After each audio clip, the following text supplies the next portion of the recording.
Здравствуйте, дети! С вами на связи прокуратура Республики Саха-Якутия и я, прокурор отдела по защите прав несовершеннолетних Константин Семенов. Сегодня мы с вами поговорим о том, какими правами обладают дети, как можно защитить свои права и куда для этого нужно обращаться. Защита прав и интересов детей – одна из главнейших задач нашего государства. Практически все государственные органы принимают участие в реализации прав детей и защите их интересов, в том числе прокуратура. В органах прокуратуры республики создан специальный отдел, целью которого является обеспечение ваших прав и интересов. Основополагающим документом, в котором закреплены наиболее значимые и важнейшие права всех граждан нашей страны, является Конституция Российской Федерации. Что же такое Конституция? Конституция Российской Федерации – это главный закон страны, она имеет высшую юридическую силу и применяется на всей нашей территории. Все остальные законы не должны ей противоречить. В Конституции закреплены основные права каждого гражданина, в том числе ваши. Ведь вы, наравне со взрослыми, являетесь гражданами нашей страны. Рассмотрим основные права, закрепленные в Конституции России. Первое и одно из основных прав каждого человека – право на жизнь. Жизнь человека является высшей ценностью, никто не может быть лишен ее. Это право принадлежит каждому человеку с рождения. Наше государство взяло на себя обязанность охранять наши жизни и нашу безопасность.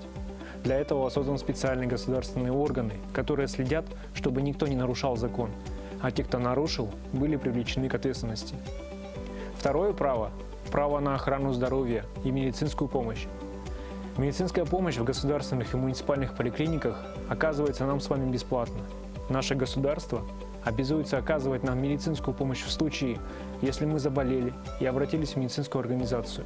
Также государство принимает меры по развитию физической культуры и спорта среди детей, что способствует укреплению их здоровья.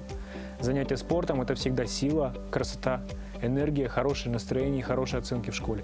Третье право – это право на воспитание, что является обязанностью ваших родителей.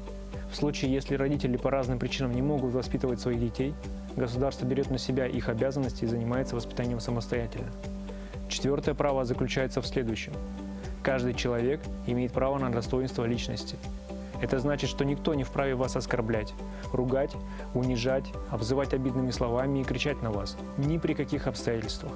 Это право также охраняется государством. Если кто-то допускает такое поведение по отношению к вам, он не прав и должен быть привлечен к установленной законом ответственности, то есть наказан. Каждый имеет право на образование. Это значит, что каждый ребенок может бесплатно за счет государства посещать детские сады и школы, учиться в них и получать новые знания. Родители и иные лица обязаны обеспечить получение вами образования.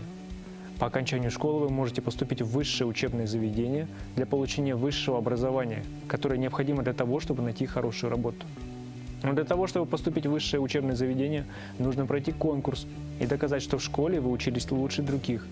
Для этого нужно внимательно на уроках слушать учителей и всегда выполнять домашнее задание. Если вам что-то непонятно на уроке, вы всегда можете спросить об этом учителя, который обязан вам все подробно рассказать по вашему вопросу. Каждый человек, особенно ребенок, имеет право на личную неприкосновенность.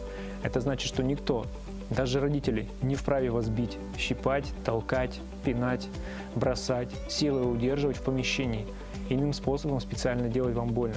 Но есть исключение из этого правила, когда это необходимо для соблюдения ваших интересов. Например, врач, который ставит вам укол для того, чтобы вы были здоровы. Это больно, но это необходимо для того, чтобы вы не болели. Поговорим о правах и обязанностях ваших родителей. Конституция России возлагает на ваших родителей обязанность по заботе о вас и вашем воспитании. В соответствии с Семейным кодексом, родители обязаны заботиться о вашем здоровье, физическом, психическом, духовном и нравственном развитии. Родители обязаны обеспечить получение вами общего образования, защищать ваши права и интересы. При этом родители не вправе причинять вред вашему физическому и психическому здоровью. Способы воспитания не должны быть грубыми, жестокими и унижающими или оскорбляющими вас. Обязанность по вашему воспитанию, охране и защите возлагается на родителей или иных законных представителей, а также лиц, их замещающих. Частным случаем нарушения ваших прав является жестокое обращение. К сожалению, такое обращение с детьми довольно часто встречается в жизни, но это не является нормой, и с этим нужно бороться. Любые формы психического или физического воздействия, нарушающие ваши права, это разновидность насилия. Оскорбления, угрозы, преследование, унижение и прочее оскорбительное поведение, не связанное с физическим контактом, это разновидность психологического насилия. Толчки, хватания, пинки, плевки, удары, ожоги, порезы и прочее неправомерное воздействие – это физическое насилие. Применение недопустимых способов воспитания со стороны родителей с применением унижения, оскорблений, грубости, физического или психического насилия над вами является жестоким обращением, а это недопустимо и влечет уголовную ответственность. К сожалению, очень часто происходит так, что дети никому не сообщают о таких фактах, что влечет продолжение их совершения на протяжении длительного времени. В каждой школе есть стенд с информацией о правозащитных организациях и их телефоны, по которым можно сообщить о жестоком обращении. Куда же можно обратиться к детям, подвергшимся противоправным действиям со стороны других детей или взрослых? Необходимо усвоить, что нельзя терпеть жестокое обращение по отношению к себе. Такое поведение порождает у злоумышленников чувство безнаказанности и поощряет их на дальнейшее противоправное поведение.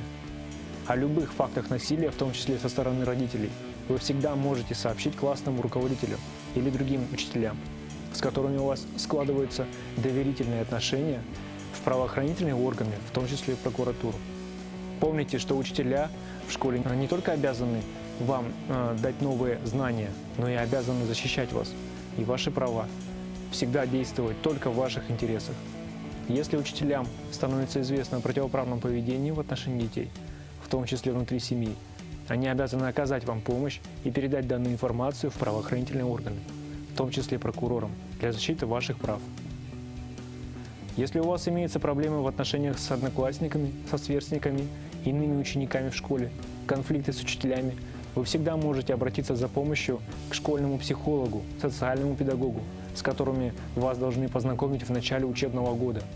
Помните, что если у вас есть проблемы, то их нужно решать. Не стесняйтесь просить о помощи. Помогать вам – это обязанность сотрудников школ. Бездействие при решении проблемы не разрешит ее, а может привести только к ее ухудшению.